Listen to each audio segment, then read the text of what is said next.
American Indian Fairy Tales, collected by Henry R. Schoolcraft and retold by W. T. Larned. Iagoo, the Storyteller. There never was anyone so wise and knowing as old Iagoo.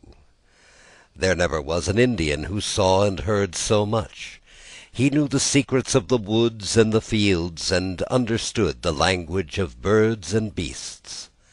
All his life long he had lived out of doors, wandering far in the forest where the wild deer hide, or skimming the waters of the lake in his birch-bark canoe. Besides the things he had learned for himself, Iagoo knew much more.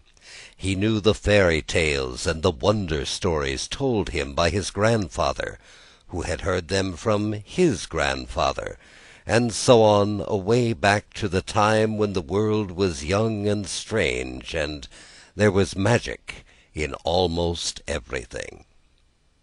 Iagoo was a great favorite with the children. No one knew better where to find the beautiful colored shells which he strung into necklaces for the little girls.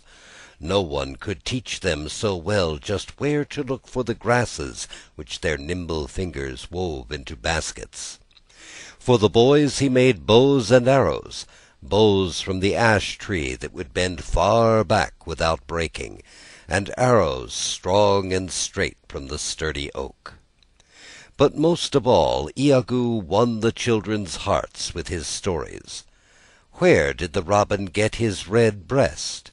How did fire find its way into the world so that an Indian can get it out by rubbing two sticks together? Why was Coyote the prairie wolf so much cleverer than all the other animals?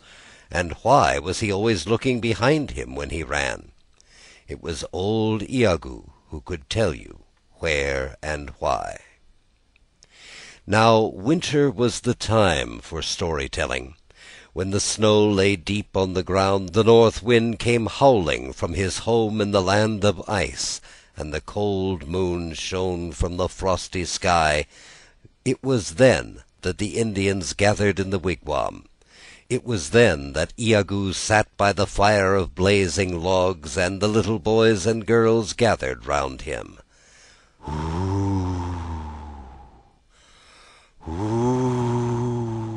Wailed the north wind. The sparks leapt up, and Iagoo laid another log on the fire.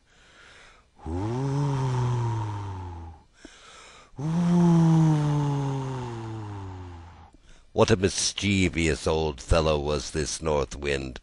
One could almost see him, his flowing hair all hung with icicles. If the wigwam were not so strong, he would blow it down, and if the fire were not so bright, he would put it out. But this wigwam was made on purpose for just such a time as this, and the forest near by had logs to last forever. So the north wind could only gnash his teeth and say, "Ooh, ooh." One little girl, more timid than the rest, would draw nearer, and put her hand on the old man's arm. "Oh, Iagoo," she said, "just listen. Do you think he can hurt us?" "Have no fear," answered Iagoo. "The north wind can do no harm to anyone who is brave and cheerful. He blusters and makes a lot of noise, but at heart he is really a big coward, and the fire will soon frighten him away. Suppose I tell you a story about it?" And the story Iagoo told we shall now tell to you, the story of how Shingebis fooled the north wind.